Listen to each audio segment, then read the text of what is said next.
Assalamualaikum warahmatullahi wabarakatuh. Perkenalkan nama saya Abdul Majid, mahasiswa semester 6 di Universitas Pelita Bangsa. Di sini saya akan menjelaskan bagaimana cara menggunakan aplikasi Oren atau data mining terkait clustering. Oke, di sini saya akan menjelaskan bagaimana cara clustering pelanggan toko menggunakan metode K-means. Nah, di sini untuk datasetnya sendiri, saya menggunakan dataset Mal Customer yang merupakan dataset yang berisi informasi pembelian barang di suatu toko.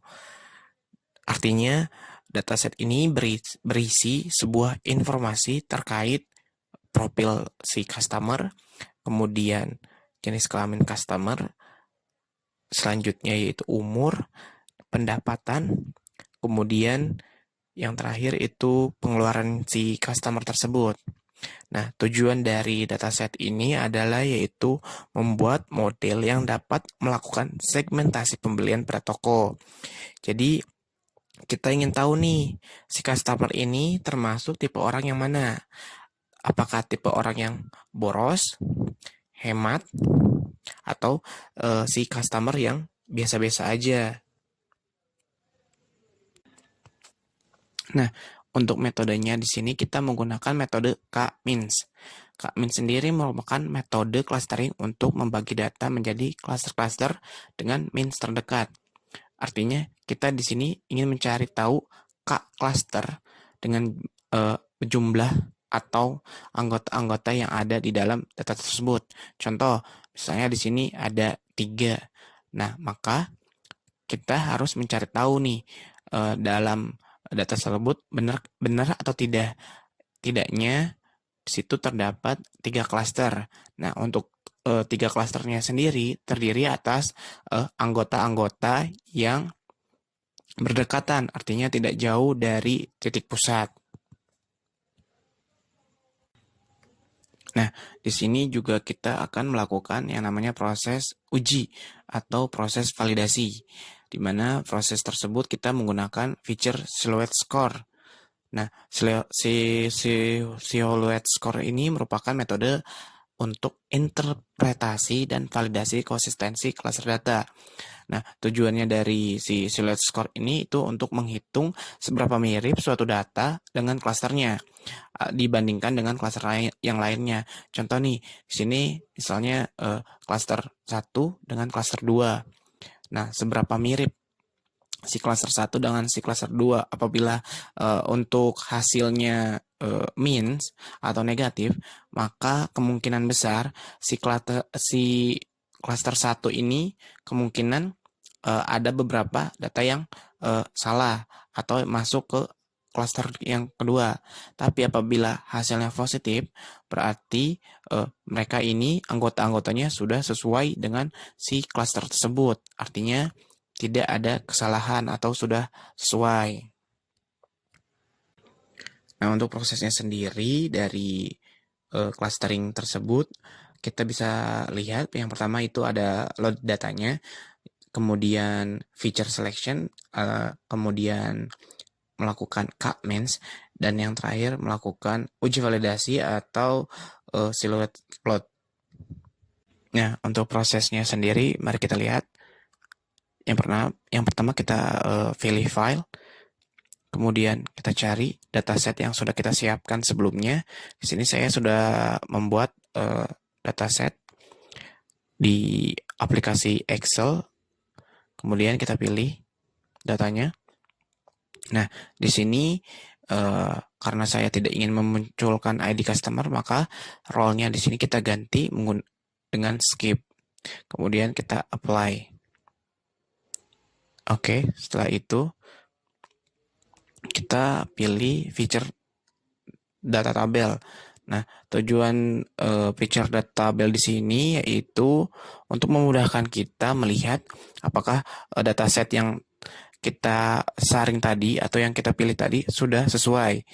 Kemudian kita hubungkan. Dan kita lihat. Nah, sini sudah sesuai, yang dimana kita hanya memilih 4 feature, dan di sini sudah muncul untuk feature-nya, yaitu jenis kelamin, umur, pendapatan per tahun, kemudian sama pengeluaran. Nah, kemudian kita lanjut untuk pengecekannya menggunakan scatter plot untuk mengetahui peramalannya apakah sesuai atau tidak yang kita inginkan. Kita buka. Nah, di sini sudah terlihat beberapa cluster-cluster. Kemungkinan di sini ada 5 cluster yang terlihat. Contoh, apabila untuk di sini kita ganti dengan usia, maka yang terjadi pada cluster gambar di sini hanya beberapa yang berantakan, yang bisa dibilang berantakan, tidak ada bentuk cluster-cluster.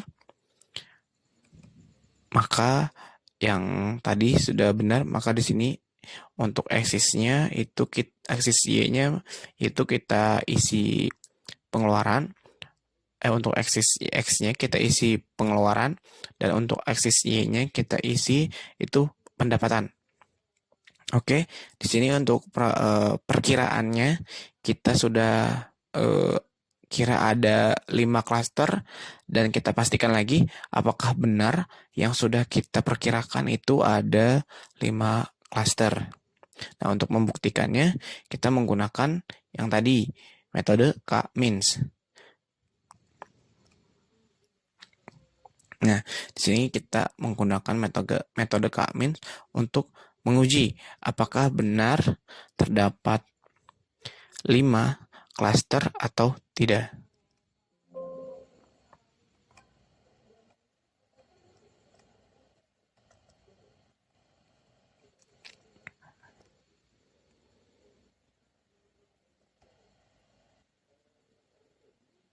Nah, sebelum itu, karena kita ingin melihat klaster.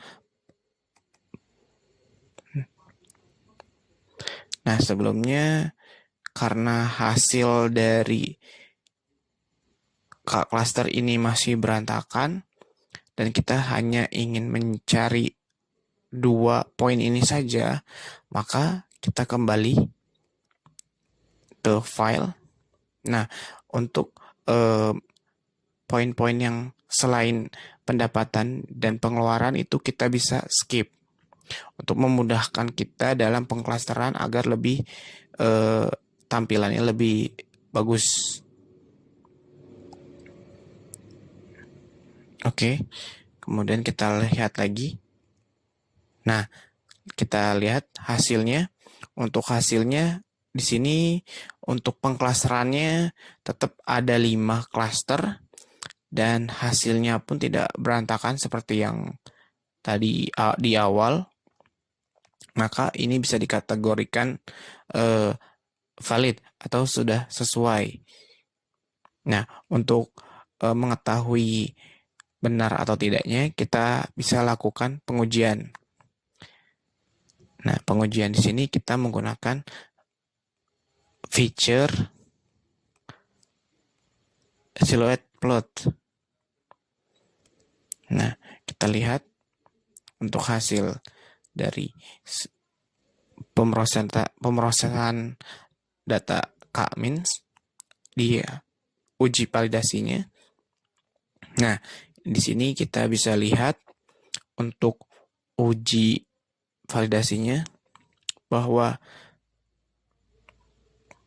dari 5 proses atau 5 pengklasteran ini ternyata menghasilkan